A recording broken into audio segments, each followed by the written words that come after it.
এই মাছের ঝালটা বানাবো, খয়রা ইলিশ মাছের ঝাল। না, ঝালও হবে এবং ঝোলও হবে। ঝালটা মামুনি বানাবে আর ঝোলটা আমি বানাবো। তেল গরম বসিয়ে দিয়েছি, এদিকে মাছে নুন হলুদ মাখানো হয়ে গেছে। এই যে আমার মাছ ভাজা হয়ে গেছে, হালকা করে ভাজতে বলেছে মামুনি মাছগুলো। আমি একটুখানি কড়া ভাজা খাই, তার জন্য আমারটা একটু কড়া ভাজা হচ্ছে, আর ওদের হালকা ভাজা হয়েছে। মাছটা তুলে নিয়েছি, এবার আলু বেগুনগুলো একটু ভেজে নেবো। এই যে আমি আলু ভাজা বসিয়ে দিয়েছি, আলুটা ভাজা হয়েই এসছে, এবার বেগুনটা ভেজে নেবো হালকা করে। আলু ভাজা হয়ে গেছে, বেগুন বসিয়ে দিয়েছি ভাজতে। হলুদ দিয়ে বসিয়ে দিয়েছি বেগুনটা ভাজতে।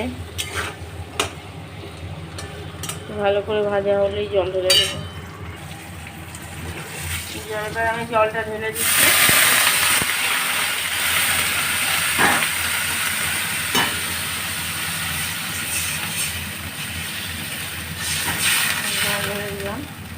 এতে দেবো বলো, ঠিক আছে? তাই দিয়ে দিই। আমি জলের আন্দাজটা বুঝি না, তাই মামনির কাছে জিজ্ঞেস করে নিই জলটা কতটা দেবো। আমার হাতে আবার বেশি কম হয়ে যায় জল। এবার আমি দিয়ে দেবো, এটা একটু ফুটে উঠলে ঢাকা দিয়ে দেবো, ফুটতে থাকবো।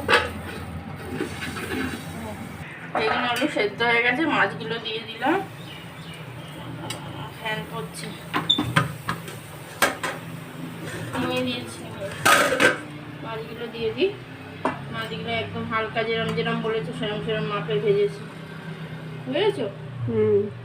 এই মাছ আমার ছাড়তে বড্ড ভয় লাগে। ভয় লাগার কিছু নেই তো, এইসব মাছ কি কড়া করে ভাজে? ইলিশ মাছ কাঁচা করে কেন? খেতে টেস্ট লাগবে তো, সেরকম এটা তো খয়রা ইলিশ মাছ, এটা হালকা করে ভেজে রান্না করলেই টেস্ট লাগে বেশি। কড়া করে ভাজলে কোনো টেস্ট পাওয়া যায় না। ঠিক আছে, দেবো হাতে। সব ঠিক আছে কিনা নামিয়ে দেবো, আর ফোটানো যাবে না। এ ক্লাস হয়েছে, আবার কিছু কম লাগছে তোমার? নামিয়ে দিলাম, ঠিক আছে। রান্নাটা পুরো কমপ্লিট হয়ে গেল। তোমরা দেখেছো আজকে সকালবেলা রান্নাঘরে আমার মেয়েই ফার্স্ট ঢুকেছে। এই যে বেগুন আলু দিয়ে খয়রা মাছের ঝোল করেছে, আর এটাই ও করেছে।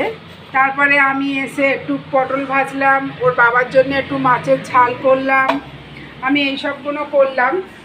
দুরকম ভাত হলো, বেড়ালের একটা আমাদের একটা, দুরকম ভাত হলো, এইসবগুলো করলাম। তবে রান্নাঘরের আজকে সকালবেলা রান্নার শুরুটা আমার মেয়েই করেছে। জানি না ঝোলটা কেমন হয়েছে, দেখে তো খুব ভালোই লাগছে। দেখি খেয়ে মেয়ের হাতে কেমন হয়েছে।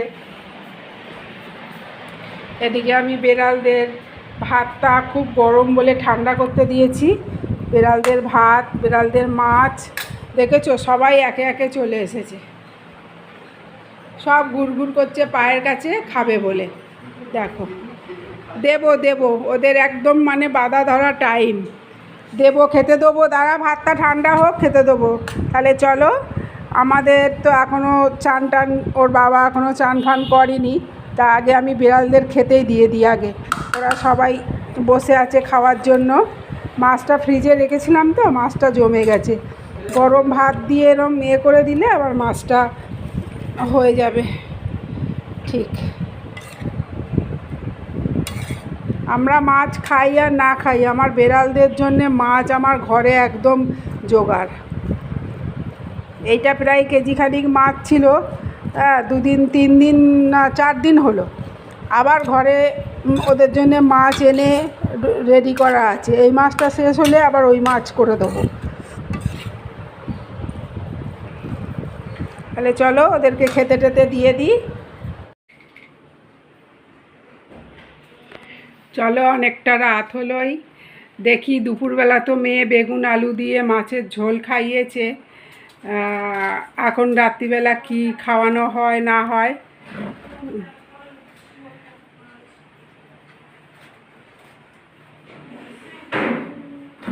তাহলে চলো, অনেকক্ষণ সেলাই ফেলাই হলো, এবার উঠে রান্নাঘরের দিকে যাই। দুপুরবেলা মাছের ঝোলটা, বেগুন আলু দিয়ে মাছের ঝোলটা খুব ভালোই হয়েছিল, মেয়ে রান্না করেছিল, তোমরা দেখলে। তা রাত্রিরে কি হবে না হবে জানি না, রান্নাঘরের দিকে গেলেই বুঝতে পারবো। তাহলে চলো ভিডিওটা আজকের মতো এখানেই শেষ করি। সবাই সুস্থ থেকো, ভালো থেকো, আবার দেখা হবে পরবর্তী ব্লগে।